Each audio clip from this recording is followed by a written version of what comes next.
How are we doing, everyone? Steve here from the Buffalo Farm. We have Jim behind the camera. Jim, if you want to say hello. Hello. We've got Juan here. I think the last time we had Juan on this, we surprised him in the milking parlour. But we're currently standing in the, we're just going to give you a wee walkthrough of the actual production factory. Well, we can. Hopefully the next time you see inside this place we'll be all on our bikes and we'll be making cheese, but that is getting closer and closer. Just going through this the bureaucracy, I suppose you'd call it, getting the place food registered and working with the local environmental health, etc. to get our approval so we can start making product. But meantime, Juan and Jim behind the camera have been extremely busy getting the place clean and organised.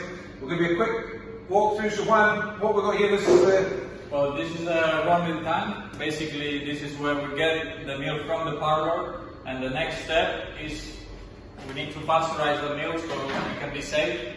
So this machine here is the pasteurizer, very modern machine. What we usually do is we pass the milk for all these pipes and then goes to the production area. So the pasteurizer just makes the milk totally safe, takes out any bugs or any... Yeah, the majority of the bugs or the bacteria, you can cover that with the pasteurization process. Okay, let's go through and see the equipment that actually makes the mozzarella.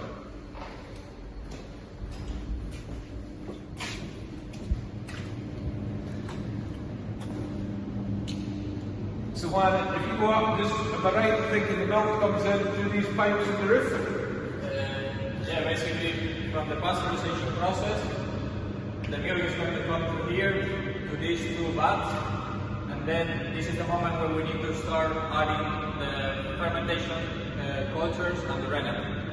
What we want is to transform the liquid milk into solid, into the curd. After a while, when we check the right amount of pH, we need to drain all the way coming from that process into these two big trolleys, and then the curd will be ready for the mozzarella machine. So this is so you separate the curd that we made, we've got a big massive lump of chewing gum basically, or a lucha at that, and then you take that in that trolley, wheel the trolley over here, and then put it in here by hand. You put it here behind the cotton, and then you put it in there. Okay, and then basically the big block of cheese, of curd, is going to become like in small pieces.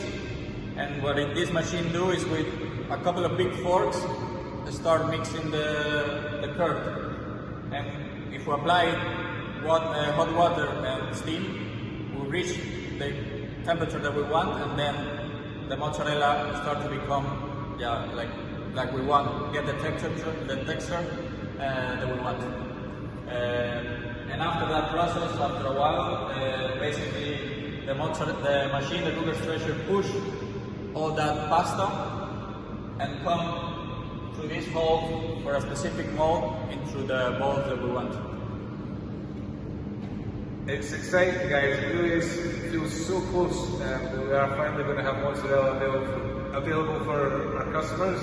And a massive thank you to everyone that contributed, encouraged, and supported us through this process. It's quite a surreal feeling being in here. I just want to share that with everybody. We won't go into too much more detail. We want to keep some secrets. But the good news is we're so close. And what a transformation! A huge gratitude from me to these guys, and particularly the man behind the camera, who's put in a huge amount of work, just actually planning this all out, the layout, the sourcing of the equipment, and then it's been a team effort between Pair to get the place clean, and it was no easy task because we built this place in the middle of winter, and despite trying, the tradesmen just brought in all the budget, but they've stuck to it, and I think it's a credit, and I'm convinced that when the environmental health come around, they're going to be pretty impressed.